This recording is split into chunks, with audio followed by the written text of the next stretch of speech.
Alright, I am back here with another video in the noisy bubbling fish room. So if you have to run to the bathroom, I understand. It's pretty common when you hear all that bubbling. But I have some new fish coming today.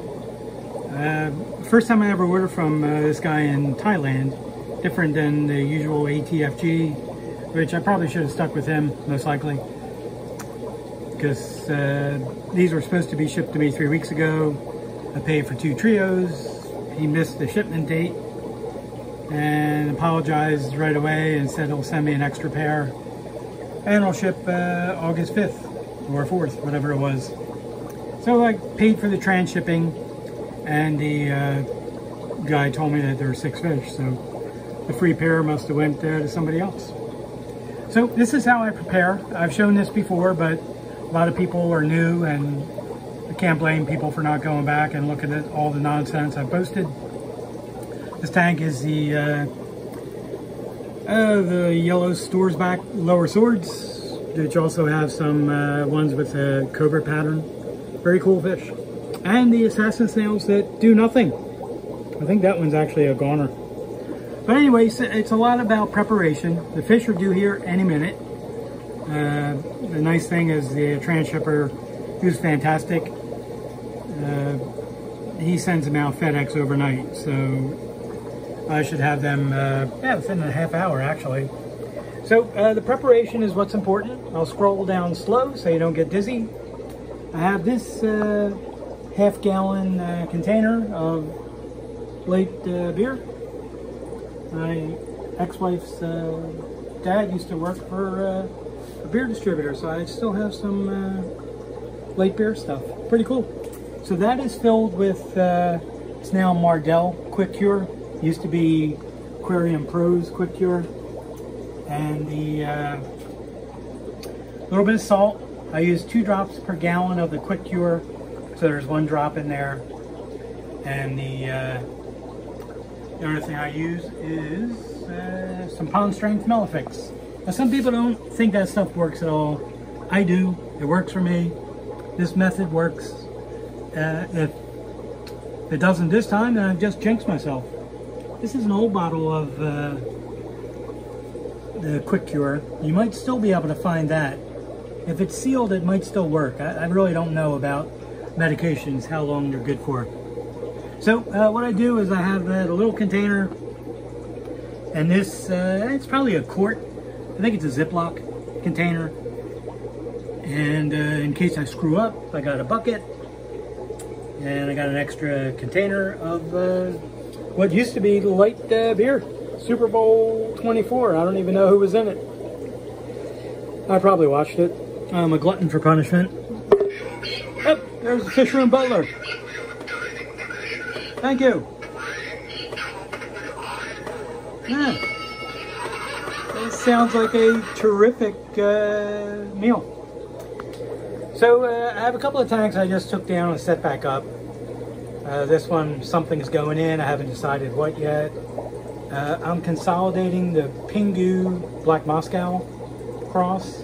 Both attempts, male, female to Moscow Pingu versus the other way, into one tank. And I'm going to select the ones that I like the most. This tank is coming down next. That's the nicest looking male I got out of the cross of the Black Moscow male to Pink Pingu female. Pretty cool. So anyway, this tank is going to be the one getting the new fish. I have 2 trios coming. Normally, I run 2 lines and in 2 separate tanks, but I haven't decided what I'm doing here yet.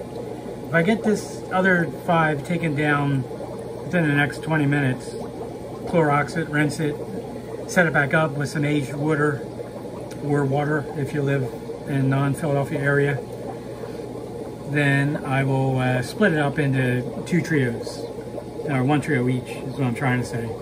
Hey, why did they stop the poker game at the leper colony? Someone threw in their hand. Threw in their hand. God, that joke's so old, it's older than me. All right, so I will just show 1 or 2 other things. That's the preparation stuff. This is a 5-gallon bucket of aged treated water.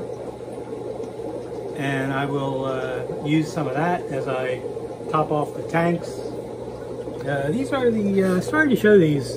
It's a very bizarre thing I'm getting out of these. It was a full red male to a Pingu female, and I got about 50 fry, about 10 fry in the first batch. They were all males. Got about 50 fry in the second batch, and so far they're all males. But there are fry up here somewhere, because I left the mother of all, you know, the two mothers in, and somewhere there's more fry up in there. But it's interesting. I got some with a normal tail, and some have a black-tipped double sword looking thing.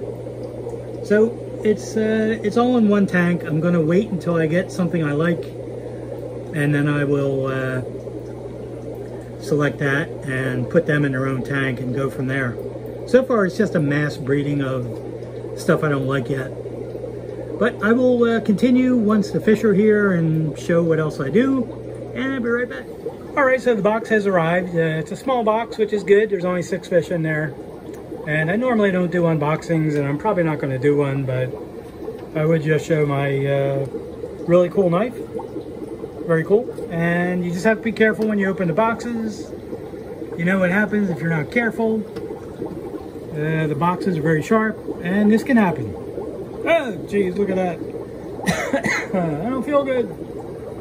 Alright, I better put that away. Oh, it even got worse. Oh my, a finger and an ear. Alright, I'm heading to urgent care while I open the box. How do you think the unthinkable? With an iceberg. An iceberg. Ah, that's terrible. Alright, so anyway, let me get back to this after urgent care puts my ear back on. And I shall be right back with actual interesting stuff, not stupid stuff. Okay, so I ended up doing one trio in each 5.5 gallon tank. It's a little hard to see the fish because you're looking kind of through the yellowish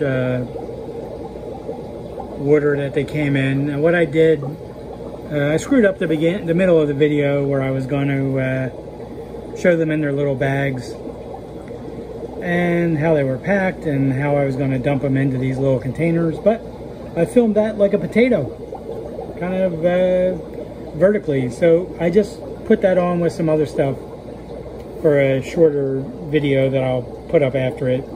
These are obviously platinum red mosaic big ear guppies. Now the reason why I decided to go with a trio in each tank is because, not that my eyes are the greatest, I see two different patterns with the females in their tails. This one is looking at me. This one's got a really nice white and black mosaic pattern. This one does not. A little bit of white, a little bit of black, no pattern.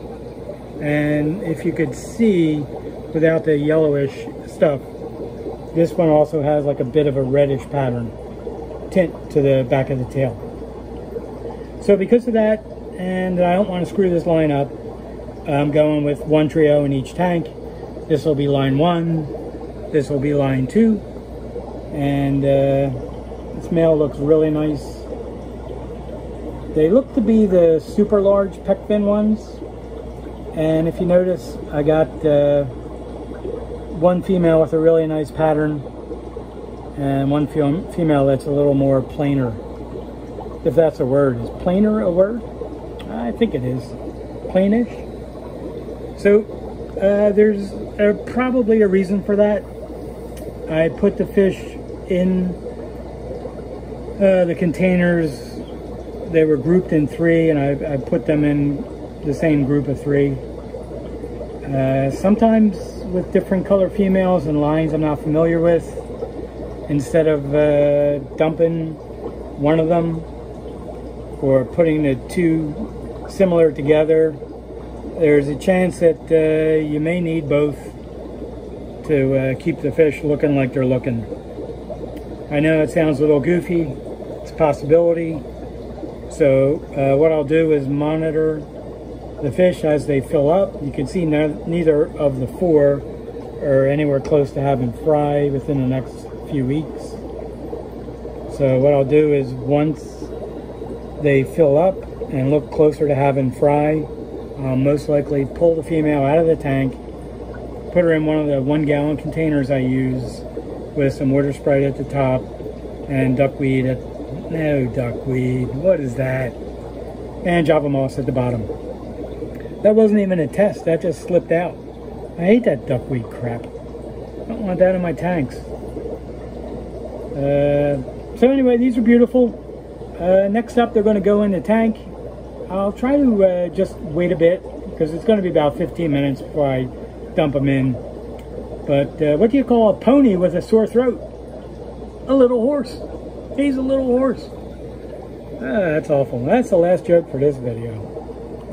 The other thing I didn't mention yet, is these little containers. They were filled to the top with the water the fish came in and the treated water, which is also really what's in this tank.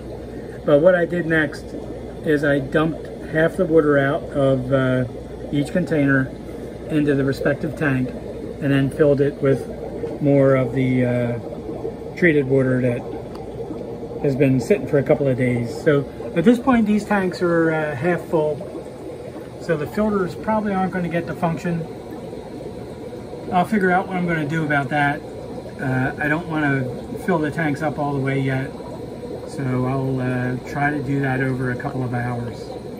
But so far so good. This is how I acclimate the fish, how I get the tanks ready, how I get real nice lush green plants in it, thanks to Mr. Axolotl with the unicorn poop.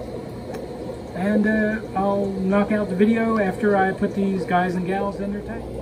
Alright, the new guys and gals are in their tank. As you can see, it's a 5.5. It's filled about 60%, I guess. And they'll color up some more over the next 24 hours, but they look pretty good. Very happy with them. You can see the male has a pretty good sized pair of pec fins. Females are pretty much normal. And you can see a little clearer that we have one with a distinct pattern in the tail, and the other one is somewhere less of a pattern. Now that may grow in later. These probably aren't particularly old fish, so I'll just keep my eye on things. Same with this tank. This one, the male's got a little bit of a darker caudal peduncle area. You can see that here. This female's got the pattern, this one does not. Or it does, but it's not as intricate yet. So the only issue is I'm going to have to get some more water in there because the filters are not able to function yet. So I'll do that over the next couple hours. But these are beautiful fish. If anybody wants to know where I bought them from, just send me an email. I didn't ask permission yet, so I'll ask him in the meantime. But nice fish, very happy. And the other two things I will mention: when you get new fish, don't overfeed them. Feed sparingly at first, no matter how hungry they are, because they've probably been fasted for a couple days before shipment. They spend a couple of days coming over from Asia to the United States or in the post office, and they haven't eaten. They've mostly, they've been in the dark sleeping, but it's very important that you don't overfeed or feed like normal yet, no matter how hungry they look. I don't know where he went. There he goes. Because I don't know what it can do to their insides, besides if you've ever not eaten for a day or two and then eaten a huge meal, you really going to do yourself in. That's not great for the stomach or the digestive tract, and I'm sure it's the same thing with guppies. And the second thing I'll mention is, obviously with the COVID-19 virus at this point, which is everywhere and hopefully also nowhere near any of us, but you get fish from overseas or anywhere else, be careful with the water. I would wash my hands, which I did a couple of times with antibacterial soap, just in case, because apparently this virus can live in the water, live on land, live on surfaces, and who knows, it probably can live on the moon. Anyway, that's enough of that stuff. So anyway, that's the video. Kind of like a bonus video, but I figured I'd get it done since the new fish showed up and looked good. And like I said, they'll color up some more over the next day or two. You can see I put a little bit of flake food in, not much. And you know, you can actually see the females' pec fins are a little bit bigger too, a little like a gull wing kind of thing, but I don't expect that to make any difference in anything. So hopefully they do well. Hopefully everybody's doing well, and enjoy whatever you're doing. I think it's Wednesday. I think it might be Thursday. Yeah, I think it's Thursday. Where did this week go? All right, that's enough confusion. All right, take care.